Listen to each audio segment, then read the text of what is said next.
bit. That's normal at first. And the reason for that is we don't want to just jump in and put on a super duper form fit type collar.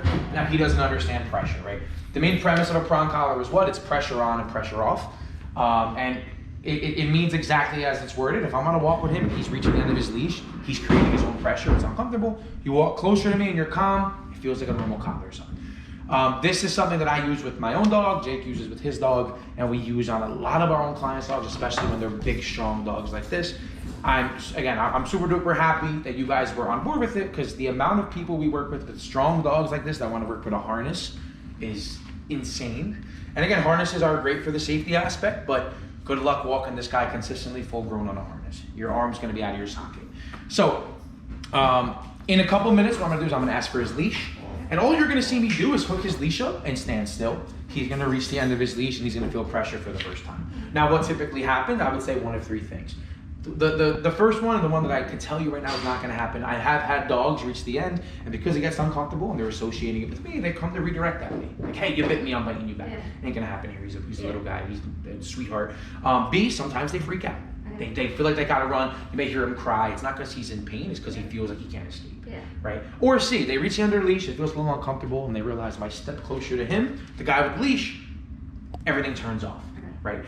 So, just go over a couple other things before we do that. Why do we want the big flat collar? Again, it's gonna prevent him from sliding down. The higher up and closer to the ears it's worn, the more efficient, the more effective, the safer it is, right? There are some people I see sometimes walking on the street with their dogs and they have a prong and they don't take any prongs out and they just let it almost fall down through the dog's shoulders. And what happens? You still hear dogs choking. They're still choking themselves, right? And it's not doing what its purpose is. Along with pressure on, pressure off, a big purpose of this right here is it's behavior shaping. We have, clients that we work with that we started with a prong and now they're doing off-leash work, right? Because this is just the shape behavior. This isn't a forever thing, it's for the moment. And I'm super duper happy you guys are on board with starting this young. I know, sometimes I get people that ask me, well, how, is there an age limit for a prong collar? Is there a weight, a amount of pounds my dog should weigh before I use one? Depending on the situation, not always. In this case, he's 4 months, maybe 50 pounds-ish. It's the perfect time to start. This is not only used for walking, this is also used for behavior around the house. Jumping up, if he starts trying to chase the cats, for example, gets excited. If he gets a little nippy with you guys. This is our way to add a consequence to action. And it's as simple as a slight pop of the leash. So, do you have his leash? Yeah, I do. Oh yeah, as I say that, he's nibbling on the cat's ears. He's Axel. Axel. Yes, good, hey buddy. I know, this is gonna be new. You're gonna do good. Hey baby. You ready for this? You ready, buddy? Like his little collar. It's awesome. It just fits him, man. Yeah. It's perfect. He's jumping over that pretty soon. As he gets a little older, we're gonna teach him not to jump at all. That's Yeah. what the goal is. Perfect, we got the treats too. So, I also got hot dogs, so whatever you would prefer. Okay, so, should we go, let's start with these. We'll see, Yeah. we'll see how the value is, but Okay. my next question is gonna be treats. So, it works perfectly. So what I'm gonna do now real quick, I'm just gonna hook him up. And again, don't call his name, don't encourage him to go to anybody. Let him be a dog, let him walk around. And again, I'm just gonna stand still. I'm not gonna move my arm, I'm not gonna pop him, I'm gonna allow him to create his own pressure right now. What does that mean? He's probably gonna try to walk away right now, and that's it. So something as simple as this is introducing pressure. Jake, just back up a little bit, you see he's following? He won't pull past that point. I'm really not moving my arm much. I can even if I hold with one finger, he reaches that point, that's it, he stops. And you see, he's gonna yawn a little bit. It's a little stressful, it's new, it's a little uncomfortable. But he's already, and I know it sounds crazy to say this, it's been 10 seconds and he's already picking up. Okay, I can't go past this. You may see him itch at it if you see him, he may get a little frustrated, but it's typically this. So, let's go over a couple things in the terms of handling this, right? How do we handle a leash with a prong collar? Well, the big mistake people make is they'll bring their dog outside to go for a walk, and whether it's other dogs being around, maybe their dog's aggressive, or vice versa, that's an aggressive dog, and you want to just be able to walk past a dog or walk past a group of people without him getting too excited or getting whatever it may be. And what do people do? They go like this, and they wrap the leash up real tight, and they hold him real close. Have you guys ever had to do that with him? Good. I can't recommend enough to stay away. With this type of collar, right? Remember, it's pressure on, pressure off. So we want to encourage loose leash walking. And what I mean by that is, especially at first, give him the length of the lead at first, let him make his own mistakes. Let him, if he tries to pull forward because he sees a dog up the street or he sees kids running around, he's trying to chase the play, he's gonna correct himself without us doing anything. Again, you see he's a tough dog, you're not really gonna get, the German Shepherds are a little vocal, sometimes a little dramatic. Yeah. But he's not gonna be in any severe pain, it's gonna become uncomfortable. We're gonna take value from him jolting forward, this and that. But it's super duper important that we keep a nice loose leash so he can understand. If I'm calm and I just choose to walk close, I feel nothing. Another big thing, right? When we add tension on the leash, what are we doing? We're anticipating for him to react. And reactions are not just aggression, reactions also excitement or fear, right? So if we ever anticipate, I'm sure if you guys see a couple kids run around, you see a dog over there, maybe you guys anticipate, oh, we know he may get excited and try to say hi. Sometimes when we anticipate things, we, without even realizing it, subconsciously kind of wear it on our sleeve, show it on our face, and the dog feels that. So I'm not saying let him get in every dog's face, every person. Still use your judgment, but for now, give him a nice loose leash, let him reach the end and make that mistake, and he'll correct himself. Now, when do the treats come in handy? Right now, if I take a step back and I go, Axel, a little bit of pressure, he commits to me, yes, pressure turns off, he gets paid. I just showed him the value's not there, the value's close to me now. Good job, buddy. I'll let him walk a little forward again. Axel, a little bit of pressure. Yes, the second he feels, he's like, okay, I'm going back with him.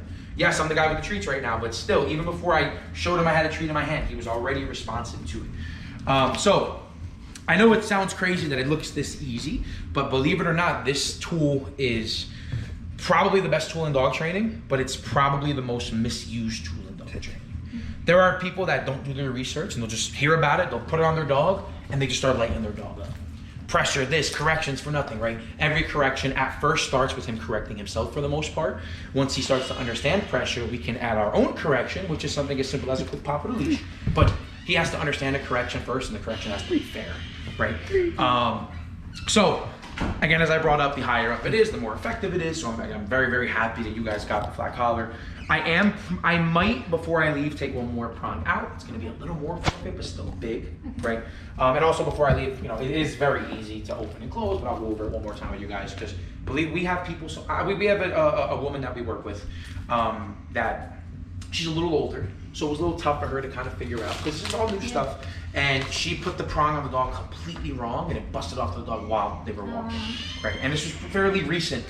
So luckily, we got in touch with her. We were able to show her how to put it on the right way and make sure it was secure, and it was.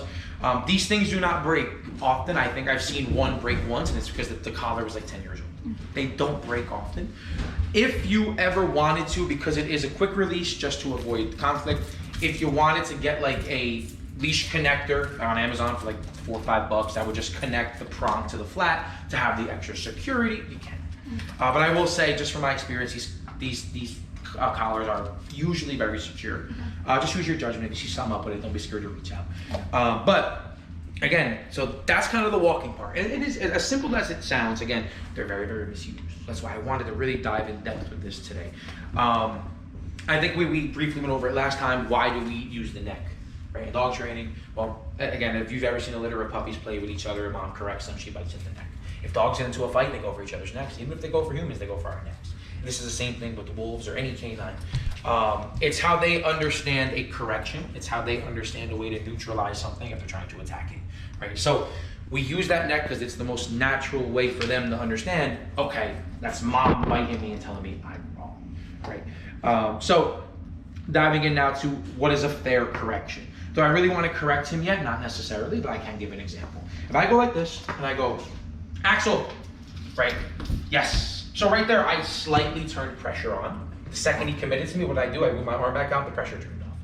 So that in itself was not necessarily a correction, but that is an example of there's a way for you to turn this feeling off, right? We're trying to add value and respond to your name when you're on the leash, get close to me. Another example of a correction would be if I said, Axel, sit. And he ignores me, no, sit. Quick pop of the leash. Yes. Good, right? So already he's like, oh, okay. So what did I do there? I said sit, and we know he knows how to sit. Yeah. And he, in the moment he's excited right now, whatever it may be, he chose not to listen. And what I'm showing him is there are no negotiations in dog training, right? You have to do what I asked you to right now. So right there I added a consequence for action. No, sit, followed by a quick pop of the leash. He sits down, he gets paid. Now this time, just to see if he's picked up already, Axel, yes, I call his name, I'm calling back, Axel, sit. Yes, that time I didn't have to give that pop, right? Good, down. Or is it lay down with him? I say lay down. Lay down. Yes, I love it. I love that, that is awesome. Good, free, free. Good, so, what I would recommend you guys to do for the first couple days with this, before you go for a walk, I would put it on him for a couple minutes, do a little bit of moving in here with him. Just because it's a whole we want to get him desensitized. I don't want him to fear pressure. I want him to understand and respect pressure, right? And again, that's a reason why I brought up before that people misuse it. The dogs eventually will start operating out of fear. They'll move real slow. You're slowing that down. He's not scared. He knows what to do. We just have to make sure he understands it, right? And that's a very, very, very important part of it. So I want you guys to maybe for 2 to 3 minutes before your walk him around the apartment with it. Call his name, step back. Axel, pressure turns on, he commits, I turn the pressure off. Simple as that before you go for your walks. I would recommend keeping your walks a little shorter at first. Let him get, again, used to it. Out there, even though it's just outside the apartment or the house in general, it is so much different. With every smell, every sound, every other dog walking around, it's a new world, right? So typically training wise, just like if you were to teach lay down, you have to start inside because out there's so many distractions, right? So it all starts in here. I would also recommend with this, would I keep it on during the day? If he's not supervised, absolutely not. If he's going in the crate, I'd take it off. If there's stuff around the house that you guys want to correct, and he could be supervised, and when I say supervised, I don't mean we gotta sit down and keep our eyes on him at all times, but if you guys are in the kitchen cooking something and he's just in here, fine, right? But if you guys are leaving, obviously take it off. So this can be used though around the house for correction.